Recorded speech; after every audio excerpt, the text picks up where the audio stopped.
Bismillahirrahmanirrahim. Assalamualaikum warahmatullahi wabarakatuh. Saudara, dengan saya lagi Edi Mulyadi dari Forum News Network FNN. Saudara, kita kemarin kayaknya banyak juga yang dapat ya. Kalau saya dikirimi oleh Aziz Januar, salah satu tim penasihat hukum Habib Rizik Syihab, terkait dengan upaya banding yang dilakukan oleh jaksa penuntut umum atas vonis yang dijatuhkan Majelis Hakim Pengadilan Negeri Jakarta Timur, ya kan? Nah, untuk itu Aziz mengirimi saya kira juga Anda juga dapat banyak ya beredar ya dari satu grup ke grup yang lain, bahwa secara resmi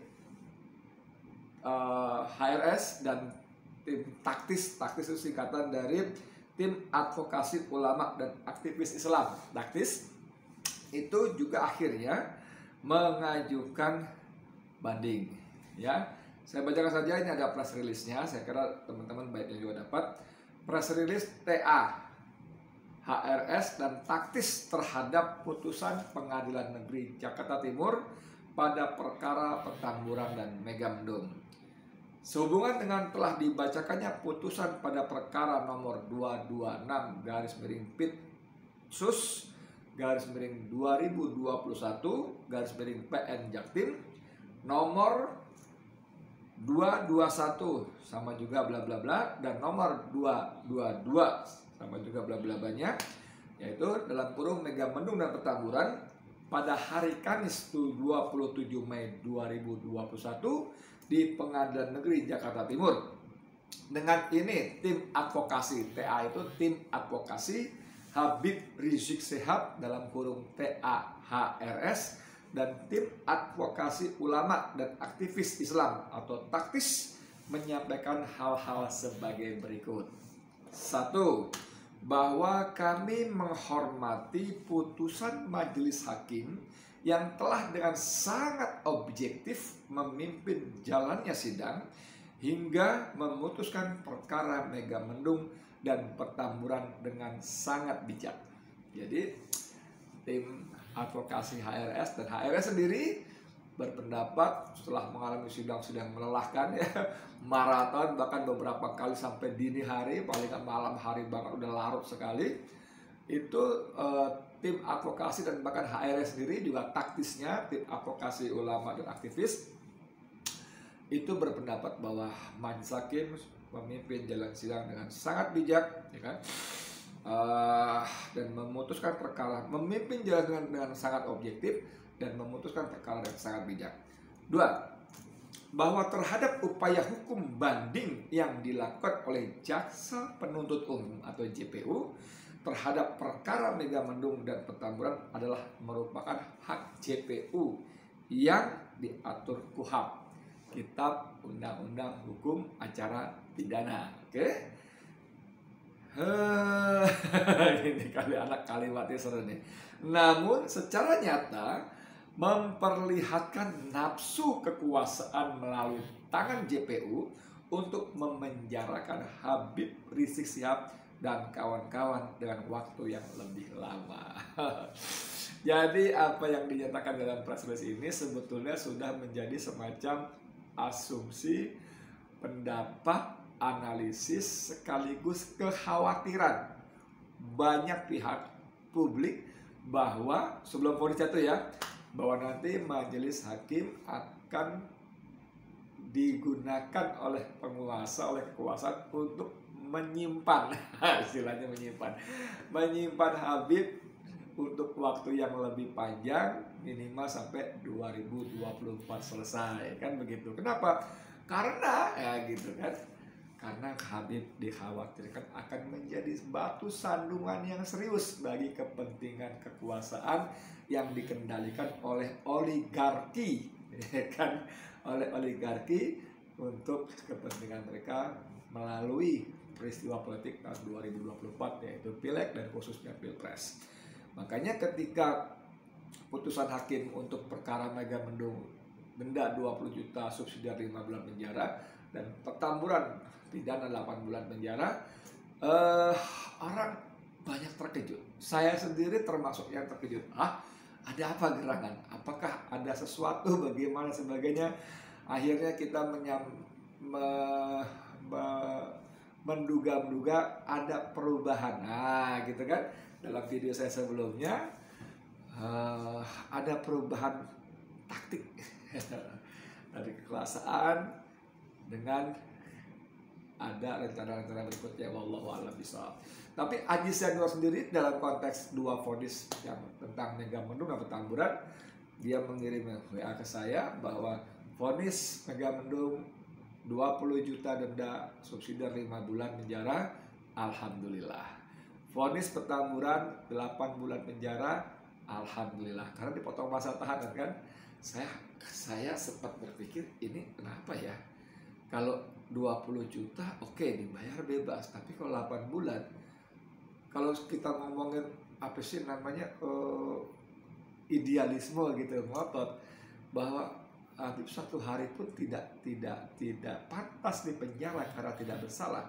Kalau protokol kesehatan dilanggar sebagai sebuah kesalahan, oke. Tapi persoalannya kenapa begitu banyak orang lain, begitu banyak tokoh lain melakukan pelanggaran yang serupa tidak diproses secara hukum, apalagi ditahan, disidang, dan akhirnya diputus penjara. Tapi ketika saya hubungi Ajis, dia mengatakan, ya, kita ucapkan alhamdulillah. Dan kepada, walaupun waktu itu tim penguasa hukum belum memutuskan, tapi sedang pikir-pikir gitu ya, tapi secara terbuka di depan wartawan, Ajis mengatakan, kalau pendapat saya pribadi tidak perlu banding. Saya katakan, Jis, ini nanti aku kutip pendapat para Habib dan tim pengacara yang lain. Pendapatmu nggak usah ya, khawatirnya beda nanti. Iya nggak apa-apa, tapi aku dia ngomong di depan wartawan.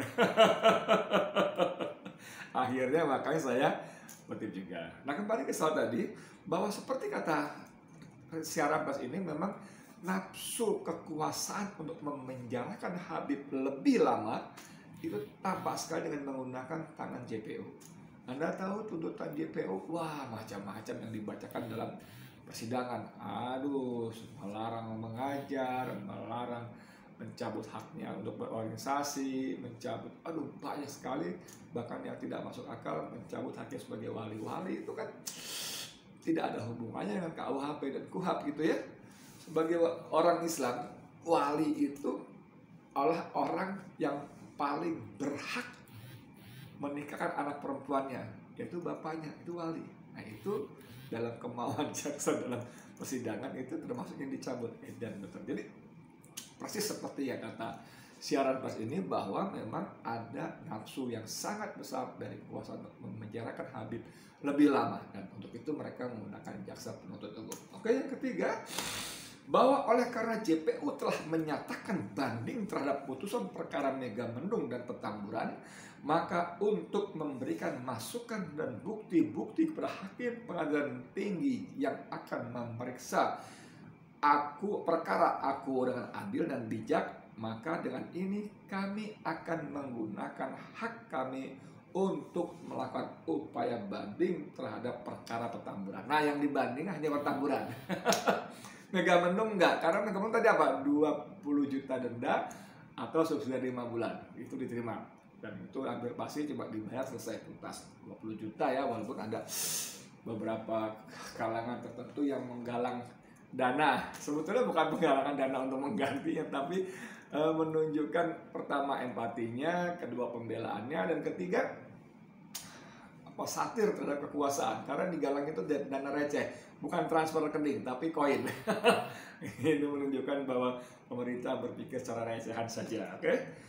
Kemudian keempat, bahwa pembatasan upaya hukum banding yang dilakukan hanya terhadap perkara Petamburan didasarkan karena dalam perkara Megamendung yang notabene menggunakan pasal yang sama, peristiwa yang serupa dengan majelis hakim yang sama, namun menghasilkan disparitas putusan, perbedaan putusan. Oleh karena dalam perkara Megamendung hakim menilai tidak perlu menjatuhkan pidana tidak perlu menjadikan pidana badan, dan hanya menjatuhkan pidana badan dan mengesampingkan hukuman denda yang sudah dibayarkan Habib Rizik dan kawan-kawan. Oke, saya ulang lagi ya. Bahwa pembatasan upaya hukum banding yang dilakukan hanya terhadap perkara petamburan didasarkan karena dalam perkara Megamendung yang notabene menggunakan pasal yang sama, peristiwa yang serupa dengan majelis hakim yang sama, namun menghasilkan disparitas putusan. Oleh karena dalam perkara Megamendung, hakim menilai tidak perlu menjatuhkan pidana badan dan hanya menjatuhkan pidana denda. Namun dalam perkara petamburan, hakim justru menjatuhkan pidana badan dan mengesampingkan hukuman denda yang sudah dibayarkan Habib Rizik Syihab dan kawan-kawan. Ya, untuk petamburan kan Habib langsung bayar denda 50 juta di depan. Begitu ada hukuman denda langsung dibayar. Oke, yang kelima, bahwa Habib Rizik Syihab dan kawan-kawan menilai sesungguhnya masih banyak persoalan yang perlu diselesaikan dari sekadar menghadapi persidangan pelanggaran yang dianggap kejahatan dalam kurung ya protokol kesehatan. Akan tetapi untuk memperjuangkan hak-hak dan kepentingan Habib Rizik Syihab dan kawan-kawan, kami akan terus melakukan upaya-upaya hukum yang berlaku di negara Kesatuan Republik Indonesia. Demikian press release ini kami sampaikan atas perhatiannya. Kami ucapkan terima kasih. Jakarta 1 Juni 2021 atas nama tim kuasa hukum Aziz Yanuar P. SH MH MA.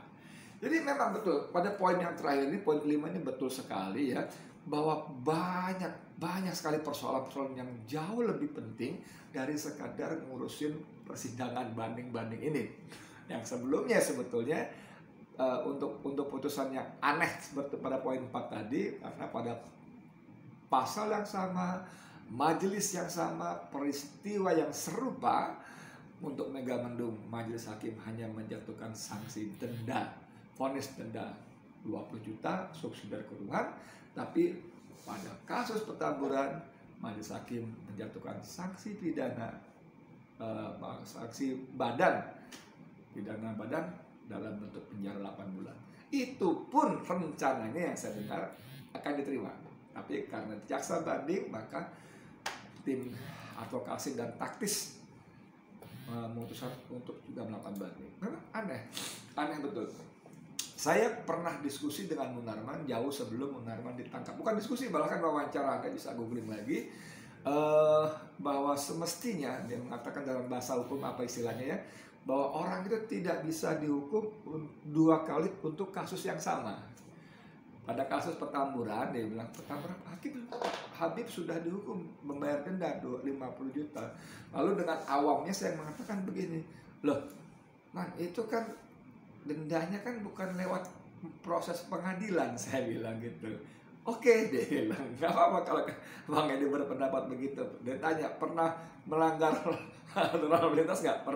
Pernah ditilang nggak? Pernah. Lalu bayar apa itu ya? Apa namanya kelanjutannya? Oh, saya bayar denda. Nah, bayar denda kan? Bayar. Sidang nggak? Enggak. Nah, itu dia. Itu menunjukkan bahwa peraturan itu bisa seperti itu. Kasus prokes pun begitu. Tanpa pengadilan, jatuh denda dan Habib sudah membayar. Seperti pada kasus pelanggaran undang-undang lalu lintas. Saya pikir masuk akal juga. Jadi memang pada kasus petamburan ini memang terjadi 2 kali hukuman untuk peristiwa yang sama terhadap orang yang sama. Aduh, ini memang satu kezaliman. Tapi menarik sekali pada poin yang kedua tadi dikatakan bahwa niat jaksa mengajukan banding itu memang dijamin oleh KUHAP ya, Kitab Undang-Undang Hukum Acara Pidana. Tapi ini sekaligus menunjukkan nafsu besar kekuasaan untuk menghukum, untuk memenjarakan Habib lebih lama. Dahsyat memang. Saya bolak-balik dalam video-video saya sebelumnya, para penguasa ini salah prioritas. Salah prioritas mungkin karena nafsu kekuasaannya, arogansinya, dan tentu saja hawa nafsunya. Dan yang paling penting lagi saya kira tidak bisa tidak, ini atas perintah, kemauan, keinginan para oligarki yang selama ini menjadi bandar-bandar politik para pejabat publik tadi, ya kan? Salah fokus, salah prioritas karena mereka menjadikan Habib Rizik dan kawan-kawan sebagai musuh. menjadikan Habib Rizik Syihab sebagai seolah-olah sumber kerusuhan, sumber masalah di Republik Indonesia tercinta ini. Padahal sumber-sumber masalah banyak sekali, ada korupsi, ada KKN, ya, korupsi dan nepotisme, ada politik dinasti, ada hukum yang tidak adil, yang hanya tajam ke bawah, tumpul ke atas, tajam kepada para oposan, dan lemah lunglai terkulai kepada istana dan gerombolannya. Ya kan, ada penjarahan sumber daya alam yang luar biasa oleh asing dan asing, ada serbuan tenaga kerja Cina yang terus bergelombang bagaikan tsunami tidak berhenti, ada apalagi utang luar negeri yang dahsyat sampai hampir 7.000 triliun dengan bunga yang sangat tinggi, ada menteri keuangan yang karena kalap dan panik nggak punya uang mau menaikkan PPN dari 10% jadi 15%, menaikkan pajak penghasilan dan sebagainya. Banyak keruwetan sekali, dan itu semuanya bersumber dari cara pengelolaan para penguasa kita, pejabat publik kita yang nggak beres, ugal-ugalan, amburadul. Ada BUMN yang menjelang bangkrut ya karena pembangunan infrastruktur yang gila-gila dan ugal-ugalan tanpa studi kelayakan yang memadai, sampai presiden pun marah, jengkel, heran karena ada waduk tanpa irigasi, ada pelabuhan tanpa akses jalan. Lalu Rocky Gerung mengatakan rakyat lebih heran lagi, ada otak tanpa isi kepala, ada kepala tanpa isi. Luar biasa. Nah, itu saya katakan tadi, begitu banyak masalah, begitu banyak persoalan, tapi rezim ini, penguasa ini dengan secara sangat sadar salah prioritas, menjadikan Habib dan kawan-kawan, Ustadz Sobri Lubis, Munarman, Ustadz Al-Haris Ubaidillah, Habib Hanif dan sebagainya, Habib Ali sebagai musuh yang harus dimusnahkan. Dan itu akhirnya muncul juga melalui tuntutan upaya banding dari jaksa penuntut umum. Bagaimana selanjutnya? Kita berdoa semoga Allah tunjukkan yang benar itu benar. Kita berdoa semoga Allah memasukkan rasa bijak dan adil kepada hati majelis hakim, sehingga nanti kalau kasus bergulir dalam pengadilan tinggi, hakim akan memutuskan secara adil, menegakkan kebenaran dan keadilan, walaupun harus berbeda dengan pesanan penguasa yang dikendalikan oleh oligarki. Hasbunallah ni'mal wakil, ni'mal maula wa ni'mal nasir. Dari saya Edi Mulyadi untuk FNN. Assalamualaikum warahmatullahi wabarakatuh.